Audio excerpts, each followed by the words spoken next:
Então, aquilo que a gente já cantava a bola e muita gente já estava também prevendo, aconteceu. Joe Biden, o atual presidente dos Estados Unidos e candidato à reeleição no país, decidiu abandonar a corrida presidencial. Ele emitiu ontem um comunicado dizendo que vai continuar apenas exercendo o fim do mandato dele como presidente e que não vai concorrer à reeleição. Isso parecia inevitável com base em muitos eventos que se deram nos últimos tempos, dentre eles o debate presidencial entre Biden e Trump, que foi catastrófico, né? Assim, foi um momento no qual disparou muitos alertas entre os democratas de que o Joe Biden talvez não estivesse mais capacitado ou preparado para poder continuar como presidente. Ele estava muito confuso e, sabe, sem falar coisas muito, sabe, conexas, estava desconjuntado. E aí foi bem vergonhoso mesmo. Depois disso, ele cometeu várias gafes em entrevistas, no palanque, falando com a população, até que por fim houve o atentado contra o Trump. E aí isso levou à percepção de que talvez um outro candidato democrata pudesse concorrer e ter mais chances de vencer o Trump do que o Joe Biden. Essa é uma preocupação tremenda porque foram 4 anos de Trump, 4 anos também assustadores com um presidente kamikaze. E aqui eu recomendo, caso você tenha curiosidade, né, para entender um pouquinho como foi o governo do Trump, como foi a reação, inclusive, na Casa Branca, né, de assessores do Trump com essa figura, vocês podem ler o livro do Bob Woodward chamado Fear. E é um livro que retrata esse período. E aí mostra como assessores do Trump eram obrigados a esconder documentos do Trump para que ele não assinasse, porque ele poderia levar decisões catastróficas. Então é um kamikaze. O Trump é esse cara descontrolado, impetuoso e que imprevisível, na verdade é isso, né? E ele vem agora com esse discurso cada vez mais também extremado nesse sentido de perseguir imigrantes, de, confrontar comunismo, né, que é um discurso recorrente na extrema-direita global também, de enfrentamento ao comunismo, que é um grupo atualmente completamente insignificante na política, no Brasil insignificante, nos Estados Unidos é ainda mais insignificante, mas é um discurso que cola porque gera esse temor do socialismo, gera o temor de grupos ideológicos extremados de esquerda. Mas com esse abandono agora do Joe Biden na campanha eleitoral, isso também leva agora à questão de quem vai substituí-lo. O nome mais provável é o da Kamala Harris, que é a atual vice-presidente e é uma figura já conhecida nacionalmente, embora haja dúvidas de que ela seja capaz de disputar com o Trump. Basta pensar que é uma mulher negra, então que já une dois preconceitos históricos contra ela. Basta lembrar também da Hillary Clinton, né, que foi uma candidata mulher e que se esperava que fosse a primeira presidente mulher nos Estados Unidos, mas ela, como ela diz ali, tem o teto de vidro, né, que é aquela barreira que as mulheres podem ir até ali, mas não conseguem passar. Então há uma possibilidade também de que o fato de ser mulher e negra dificulte a vida da Kamala Harris. Há outros nomes que são cogitados, embora não sejam conhecidos do público brasileiro. São ali outros políticos democratas, governadores, senadores, que poderiam disputar agora esse posto, né, e tentar se tornar presidentes. Isso vai ser decidido possivelmente em agosto na convenção democrata e que vai dar pouquíssimo tempo, né, pouquíssima margem de manobra para que esse nome se torne viável politicamente para a presidência. Então, nesse sentido aí, a Kamala Harris já vem com uma bagagem, já vem com um nome, já vem com uma certa posição ali na Casa Branca e talvez seja o nome mais certo. De qualquer modo, isso sacode bastante o jogo eleitoral nos Estados Unidos e a pergunta que você pode se fazer, né, é por que eu me importo, né? Por que eu me importaria com o que se passa lá nos Estados Unidos, quem é presidente ou quem não é? E aí o fato importante ser mencionado é que quando a gente fala desse movimento de extrema-direita global, do populismo de extrema-direita, a gente não pode menosprezar o impacto que em 2016 as eleições do Trump tiveram no mundo, né? Então ali se organiza esse movimento, que é um movimento orquestrado, que está em diálogo com a Europa, que está em diálogo com outros países e com o Brasil também. No Brasil, o Eduardo Bolsonaro é o representante desse movimento, ele estava em contato direto com o Steve Bannon, por exemplo, que era na época, né, em 2016, o estrategista-chefe da campanha do Trump, e depois isso aqui continuou, né, sendo orquestrado. Então o discurso, a retórica, o modo como eles operam, aquilo que eles defendem, isso está muito alinhado pelo mundo. Então uma vitória do Trump poderia sim significar um novo fôlego para esse movimento no mundo, poderia impactar inclusive em eleições europeias, poderia impactar no Brasil também. Ou vai impactar, né? Uma vitória do Trump vai impactar, então não dá para baixar a guarda nesse sentido. A gente viu conquistas para a esquerda na Europa, então se nesse sentido já há uma certa reação da esquerda. No Reino Unido houve vitória esmagadora do Partido Trabalhista, uma coisa histórica, e ali um encolhimento também histórico do Partido Conservador, o que já demonstra uma insatisfação da população ali em relação a muitas medidas tomadas ao longo dos últimos anos no Reino Unido, incluindo o próprio Brexit, que foi a saída do Reino Unido da União Europeia. Então isso já tem tido reflexos na sociedade britânica. Também na França, que houve a reação, né? O Macron fez uma aposta para poder combater e tentar suprimir um pouco o crescimento da extrema-direita. Ele fez uma aposta muito arriscada, isso levou ao crescimento do bloco de esquerda. Então, assim, a gente tem visto ali umas conquistas localizadas nesse sentido, mas o discurso populista extrema-direita ainda é muito forte e ele vai continuar impactando eleições pelo mundo. No caso dos Estados Unidos, ali você tem um país muito poderoso, que ainda dita o rumo da política global, então certamente que a vitória do Trump impactaria.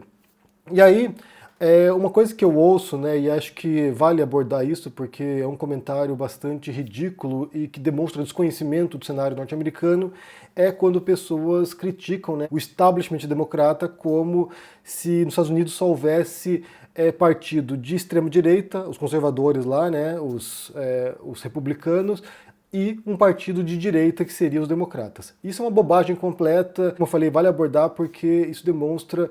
Aquelas pessoas começam a falar de política na internet, né, tuiteiros habituais que acham que entendem todos os assuntos, nunca dedicaram um segundo sequer para ler sobre como funciona a política nos Estados Unidos, nunca dedicaram, sabe, um tempo para pesquisar realmente, e aí repetem uns factoides que não têm nenhum fundamento na realidade. Na política bipartidária dos Estados Unidos, você tem dois grandes partidos, os republicanos e os democratas, são partidos muito plurais em termos de posições em seus interiores. O Partido Republicano, de fato, migrou bastante para uma retórica bastante extremada de direita, virou um partido trumpista em grande parte, mas tem suas facções também discordantes ali dentro, embora tenham sido suprimidas com o tempo, porque foi importante essa adesão ao trumpismo, e aí vozes divergentes têm sido um pouco assediadas dentro do partido. E aí você tem o Partido Democrata, que é um partido enorme também, e que tem muitas facções. Para você entender melhor como funciona isso aqui, e parar de repetir bobagem, e parar de repetir, sabe, factoides sobre como funciona o Partido Democrata, por exemplo, eu quero ler para vocês aqui um trecho de um artigo escrito no portal 538, que é um artigo escrito pelo Perry Bacon Jr. O Perry Bacon Jr. é formado em ciência política por Yale, e ele é um jornalista político. Ele escreve atualmente para o Washington Post. Então a gente pode supor aqui que o Perry Bacon Jr. entende bem mais de política norte-americana do que o tuiteiro brasileiro médio, né? Então a gente espera, pelo menos, né? Ele é alguém que foi correspondente na Casa Branca, inclusive. Então ele fez um artigo aqui, o título é As 6 alas do Partido Democrata, ou seriam 6 facções do Partido Democrata.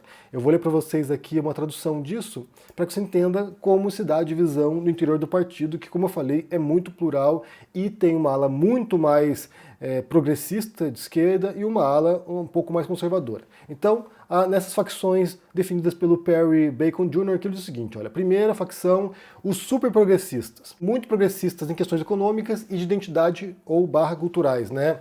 Anti-establishment.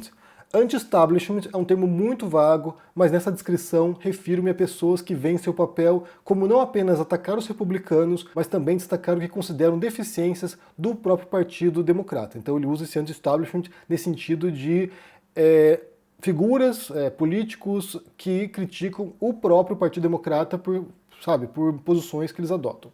Então prossegue aqui o texto. Exemplos proeminentes de políticos super progressistas, né? Alexandria Ocasio-Cortez, deputada Ilhan Omar de Minnesota, deputado Mark Pocan de Wisconsin, deputada Ayanna Pressley de Massachusetts e deputada Rashida Tlaib de Michigan. As pessoas desse bloco geralmente veem o Partido Democrata como muito centrista e cauteloso.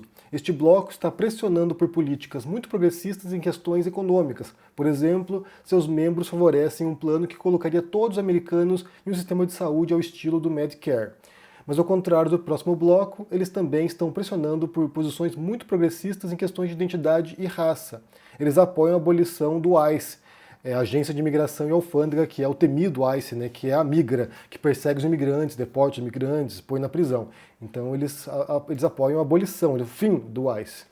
Em resumo, este grupo representa a ala mais à esquerda do Partido Democrata moderno em ambas as principais áreas políticas que ocupam a política dos Estados Unidos. Além disso, seus membros estão pressionando agressivamente sua visão, mesmo quando outros democratas hesitam.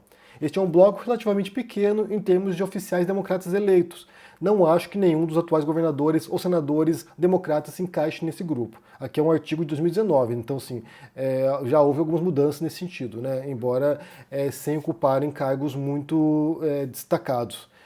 Isso se deve, em parte, porque políticas como abolir o ICE são relativamente novas, então os democratas que não concorreram no ciclo de 2018 não precisaram tomar uma posição sobre elas. Mas também não está claro que você pode ganhar eleições estaduais ou nacionais com esse tipo de política muito progressista em todas as áreas. Então é uma facção bem mais à esquerda dentro do Partido Democrata, alguns deles são chamados de radicais até. Não há, até onde eu entenda, uma ala que seja revolucionária no Partido Democrata, né? Mesmo no Brasil isso é muito incomum na política institucional.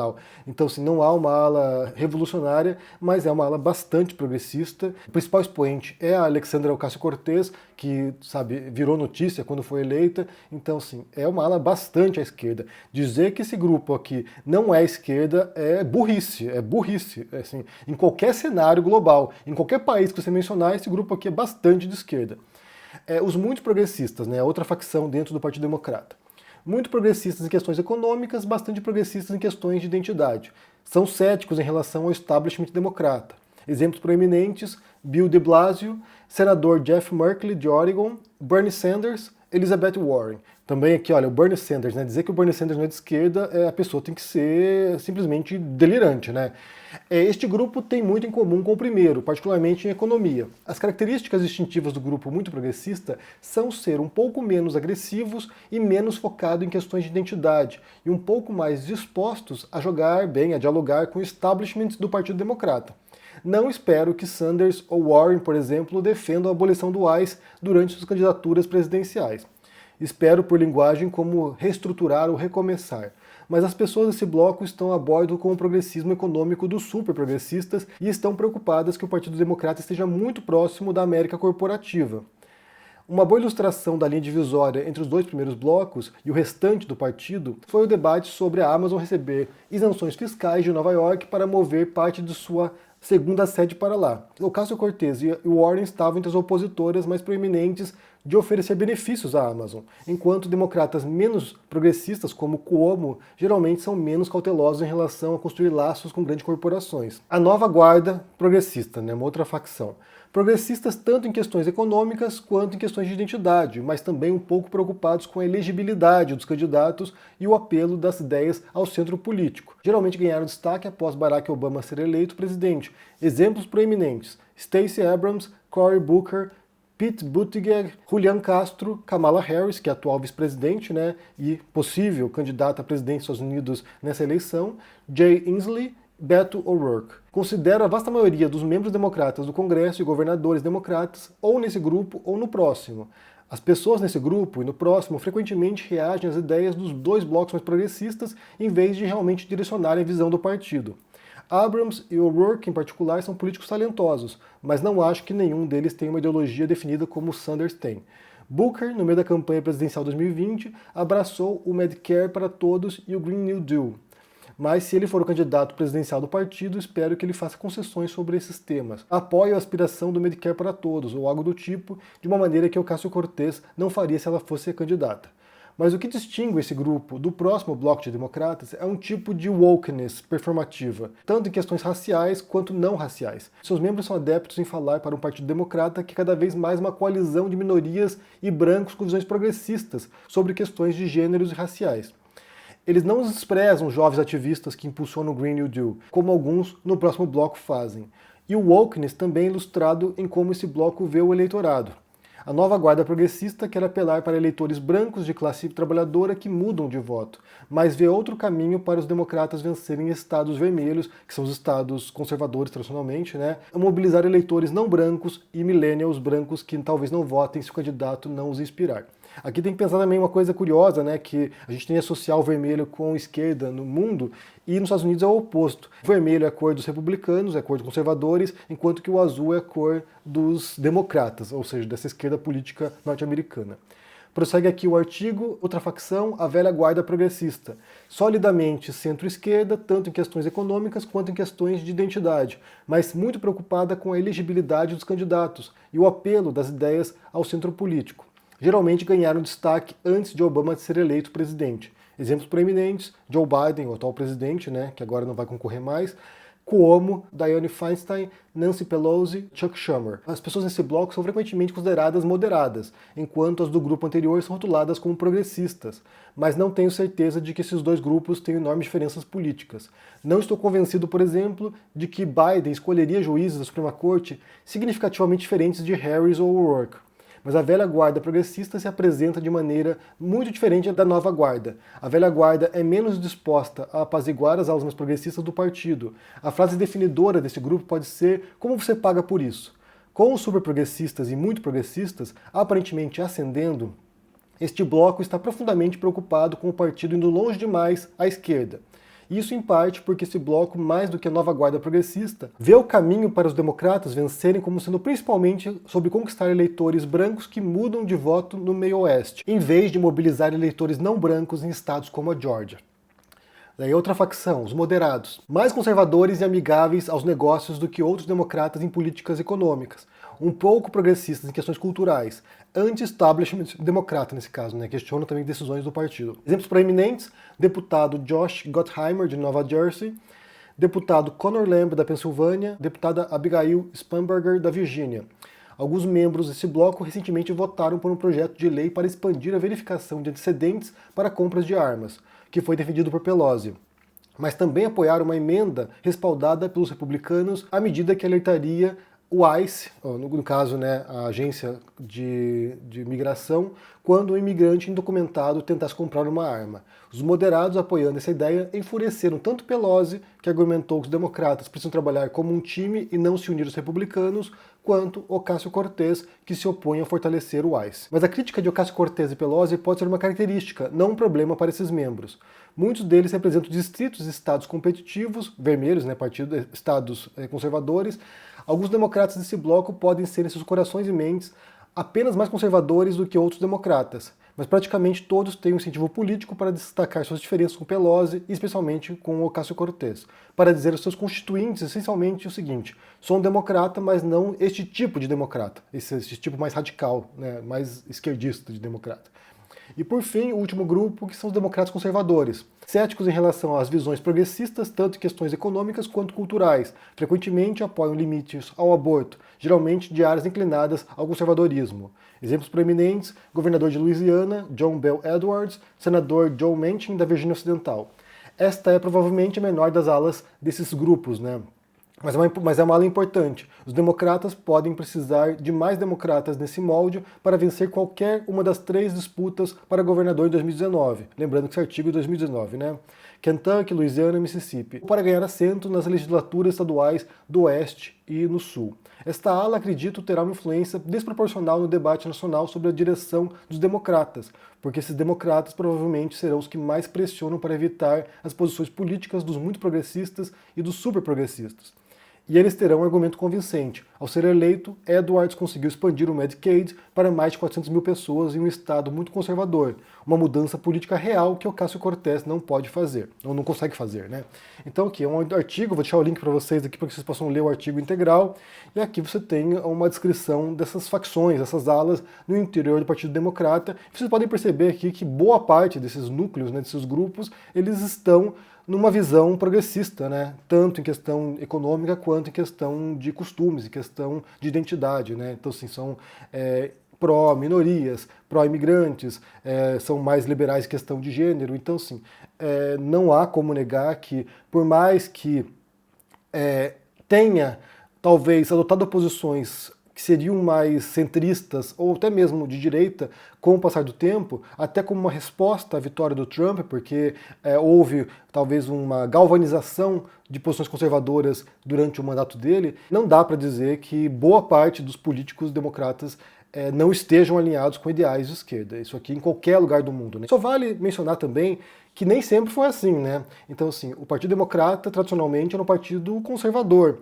Era um partido dos donos de latifúndios no sul dos Estados Unidos. Era um partido escravagista, em grande parte, né? Isso durante boa parte da sua história. Isso só mudou a partir do século XX. E aí, o Partido Republicano, que era um partido novo, que surge como um partido liberal econômico, um partido dos industriais, ele ocupa o papel de oposição e os democratas como esse papel de situação, né, de defesa do status quo, e depois, no século XX, começa a mudar primeiro com Roosevelt, depois, nos anos 60, com Lyndon Johnson, principalmente, quando passam a defender uma série de pautas vinculadas aos direitos civis. Então, nos anos 60 em diante, se tornou, descaradamente um partido de esquerda, e essa é a posição que eles adotam ainda hoje. Então, só que fique claro aqui, a gente tem Joe Biden deixando a corrida presidencial, abrindo a brecha para Kamala Harris ocupar esse espaço.